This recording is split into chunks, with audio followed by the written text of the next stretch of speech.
We created the NASCAR iRacing Pro Invitational Series mid-March, right as the global pandemic, started to overtake all of our lives. We made an announcement on, I believe, Monday, March 16th, that we were postponing at least the next 2 months of NASCAR racing, which obviously is a source of entertainment and engagement for millions of fans around the world.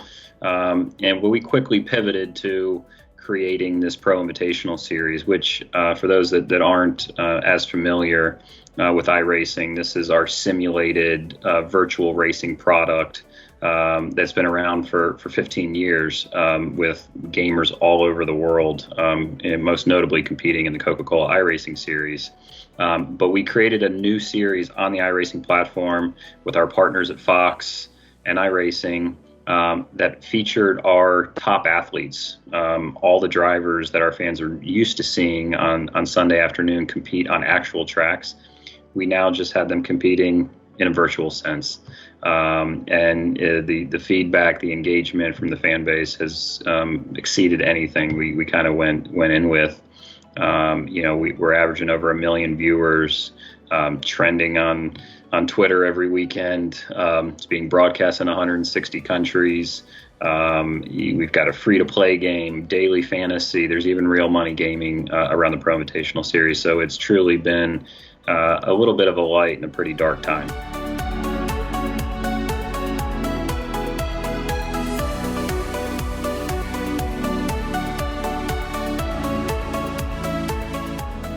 When we saw the success of week one of having, more than almost 1 million viewers in that first week, we had 250,000 of those that had not watched any other NASCAR up until this point this year.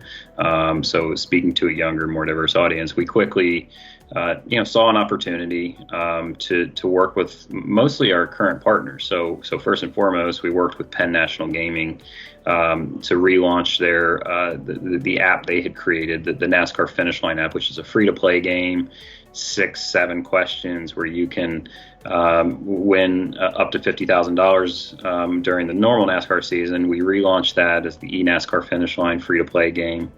And then we pivoted to our daily fantasy pillar and worked with our partner in that space, DraftKings, to convert our daily fantasy game from real-life racing to this Pro Invitational Series. And then lastly, we had a lot of the operators come forward, that were already working with the regulators to, get a lot of esports approved here in the States. And I guess, luckily for us, the Pro Invitational Series was one of those that got pushed through in several states, including Nevada, West Virginia, and New Jersey.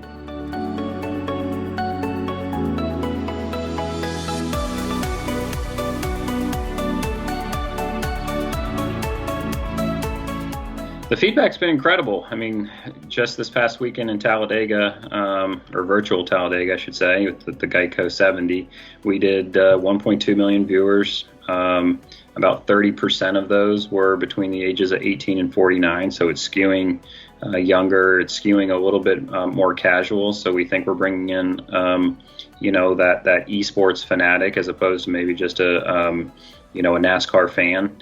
And oh, by the way, it's also having a major impact on our other esports efforts. So I talked a little bit about our Coca-Cola iRacing Series, which is our 40 professional gamers that compete for a $300,000 prize pool. We've seen tremendous growth in that product. We just launched our console game league, the eNASCAR Heat Pro League, which actually has a race, every single Wednesday night. So, the benefits of this, again, not that we would have wished for this, because, in an ideal world, none of this happens. There's no global pandemic. There's no need to create the Pro Invitational Series. But we found ourselves in this situation, trying to make the most of it and provide a bit of a respite for our fans. And we've seen a really good lift for our broader esports initiative.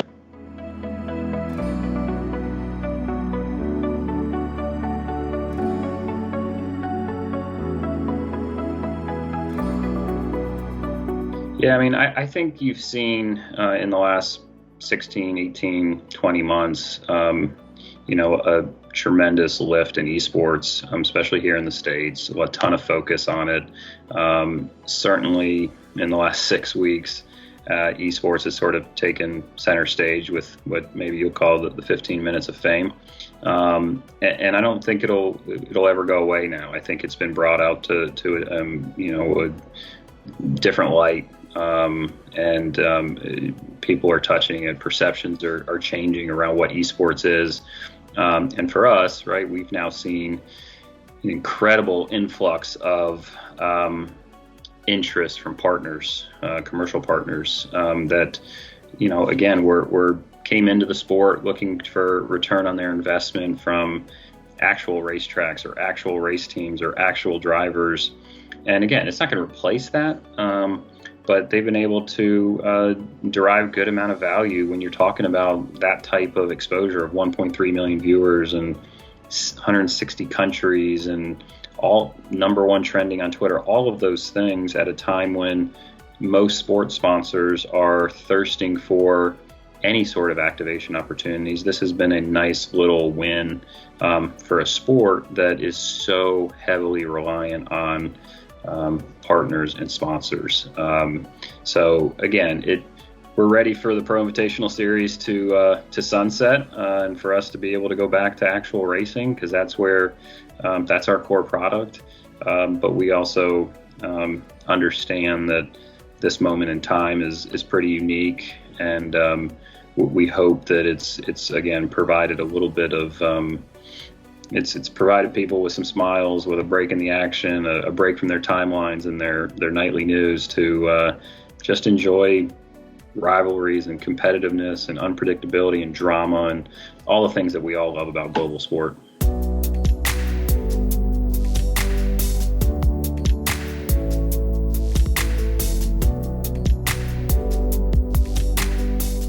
The virtual Grand National obviously filled the gap in the schedule where the real national was due to take place on the 4th of April. It took place on live television across the UK to an audience of nearly 5 million people at 5:15 at the exact time when the real Grand National would have taken place. So it gave the UK audience some light entertainment, some light relief, and also for those fans of the Grand National itself, a predictor race of what may have happened this year in the real Grand National. So yeah, it was a really a successful project.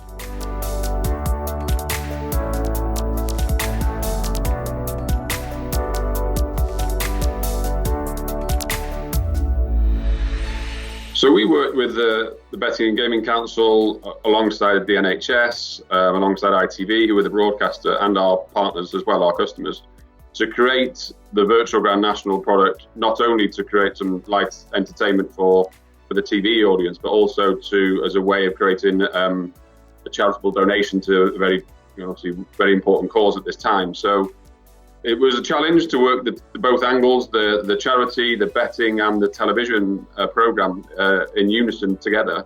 And it was a frantic few days as we pulled the product together. But at the end of the day, it created a £2.6 million donation to the NHS Charities Together appeal. And also, I think it created some light entertainment and relief for people who were currently stuck at home with the absence of live racing at the moment. So yeah, it was a great project to be involved in.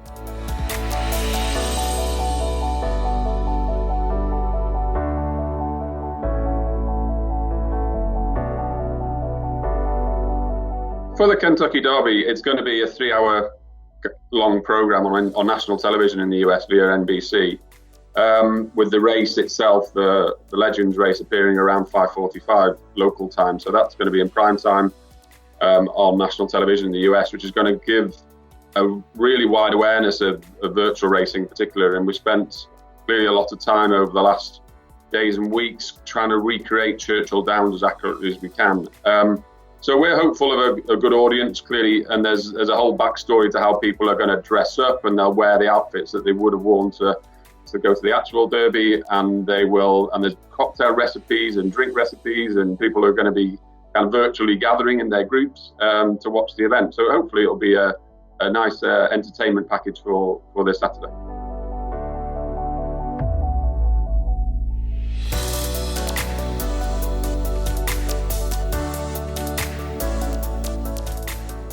I think live sport is always where people will resonate towards, because they've got an affiliation with a team or a city or a player or whatever it may be. So I think live sports will always come back, and it will come back strong. I think that this period has shown how virtual sports can plug that gap and fill a void.